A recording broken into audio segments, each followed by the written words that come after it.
Hello friends, আজ আমি দেখো মাছের মাথা দিয়ে পুঁই শাক করছি আলু কুমড়ো দিয়ে। কীভাবে রান্না করেছি না ওই তোমরা জানবে, তবুও আমি যেমন রান্না করেছি সেটাই তোমাদের সাথে বলে শেয়ার করছি।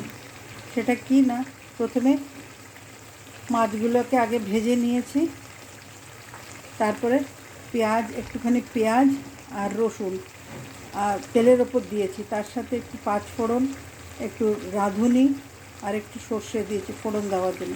এগুলো সব দিয়ে ভালো করে একটু নেড়ে যখন পেঁয়াজগুলো লাল লাল হয়ে গেছে, তখন এই কুমড়ো, তারপরে পুঁই শাক, আলু সব দিয়ে একসাথে তেলের ওপর দিয়ে দিয়েছি। ভালো করে নাড়তে লাগলাম, নাড়তে নাড়তে যখন পুরো জিনিসটা একদম মানে নিজের আওতায় এসে গেল, নরম হয়ে গেল যখন, তখন কি করলাম না এটাকে একটুখানি ওই তোমার মাছের মাথা দিয়ে নাড়তে লাগলাম। নেড়ে একটুখানি নাড়ার পরই তারপরে একটু মানে মিডিয়াম ফ্লেমে দিয়ে একটুখানি ঢেকে রাখলাম।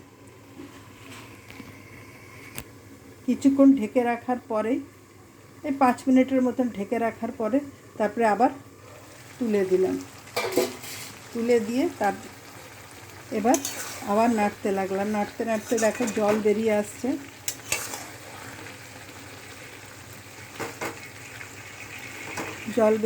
এবার নুন হলুদ তো আগেই দিয়ে দিয়েছিলাম। একটু মিষ্টি যার ভাল লাগে সে মিষ্টি দেবে, আর যার ভাল লাগে না সে মিষ্টি দেবে না। এইভাবেই নাড়তে লাগো। তারপরে কিছুক্ষণ দেখবে, এই যে দেখো এখনও জল হচ্ছে, এখনও অনেকটা শুকাবে। শুকিয়ে গেলে তারপরে নামিয়ে দেবে, কড়াই থেকে নামিয়ে দেবে।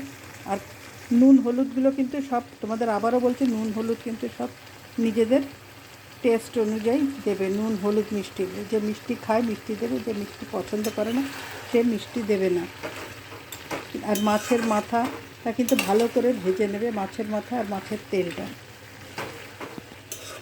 খুব সুন্দর টেস্ট হবে। তোমরা একবার করে দেখো, নিশ্চয়ই তোমরাও করেছো।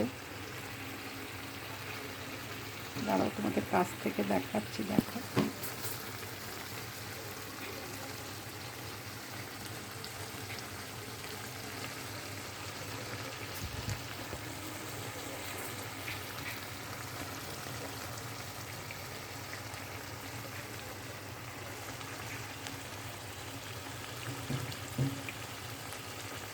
দেখেছো, দেখো অনেকটা জল শুকিয়ে এসছে, এবার একটুখানি মাখা মাখা থাকবে, তখন এটাকে নামিয়ে দেব। আর তোমাদের এটাই আজকের রান্না। আর একটা কথা তোমাদের বলছি, যখন তোমরা এই ভিডিওটা যখন দেখবে, কোনো স্কিপ করো না কিন্তু প্লিজ তোমরা ফুল ভিডিওটা দেখে তারপরে আমাকে জানিও, এবং কমেন্ট করতেও ভুলো না, আর একটা লাইক দিয়ে দিও প্লিজ। তোমাদের কাছে এই একটা রিকোয়েস্ট।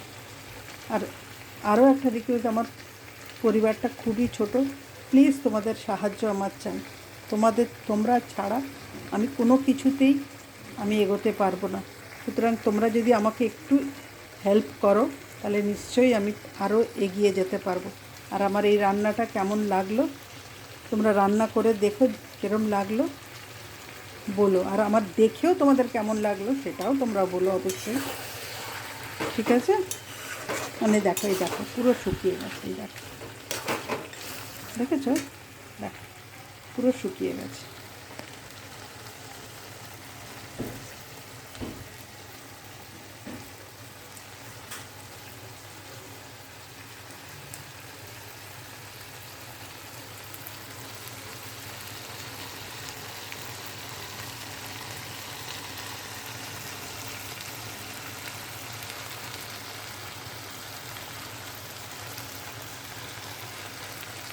আবারও বলছি বন্ধুরা, তোমাদের ভালো করে দেখালাম, যদি তোমাদের ভালো লাগে প্লিজ তোমরা আমাকে জানিও আমার কমেন্ট বক্সে, আর একটা লাইক করতে ভুলো না। আর সবথেকে বড় কথা হলো, তোমরা কিন্তু এই ভিডিওটাকে স্কিপ করে দেখো না, একটু পুরো ভিডিওটাই দেখো। এমন কিছু বড় না যে তোমাদের খুব কষ্ট হবে দেখতে। প্লিজ তোমাদের কাছে এই রিকোয়েস্ট, ঠিক আছে? চলো বাই।